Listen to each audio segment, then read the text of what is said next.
అసలు ఈ ప్రభువుని యేసుక్రీస్తు వారు ఎవరో తెలుసండి. మనం వెళ్తా ఉంటాము, ఇక్కడ చాలా మంది గొర్రెలు కాస్తూ ఉంటారు, గేదెలు కాస్తూ ఉంటారు, మందని కాస్తూ ఉంటారు. ఈ మందని కాసేటప్పుడు దేవుని బిడ్డలారా, ఒక కాపురి ఉంటాడు కదా, దానికి కాపురి అంటే ఎవరో ఒక వ్యక్తి కాస్తాడు. ఇప్పుడు ఈ మందలో నుంచి వెళ్ళినప్పుడు కాపురి ఎదర వెళ్తూ ఉన్నాడు, గొర్రెలన్నీ కూడా వెనకాల వెళ్తా ఉంటాయి. అవునండి, మన ప్రభువుని యేసుక్రీస్తు వారు గొర్రెలకు మంచి కాపురై ఉన్నాడు. ఆయన ఎలా ఉన్నాడంటే, మనం వెలుచున్న మార్గాల్లో ఆయన మనకు తోడే ఉండి మనకు ముందుగా నడిచేటువంటి దేవుడు.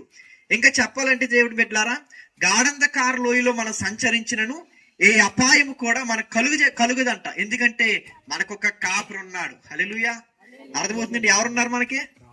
ఒక కాపురు ఉన్నాడు. ఆ కాపురు ఎవరో కాదు, ప్రభుని యేసుక్రీస్తు వారు. ఒకవేళ గొర్రెలు వెళ్ళి మొండ్ల తుప్పల్లో పడిపోతే కాపురం వెళ్ళి తీసుకొస్తాడు. అలాగే కొన్ని శ్రమల్లో, ఇరుకుల్లో, ఇబ్బందుల్లో, సమస్యల్లోకి మనం వెళ్ళిపోయినప్పుడు ఆ కాపురి మనల్ని తీసుకొస్తాడు బయటికి.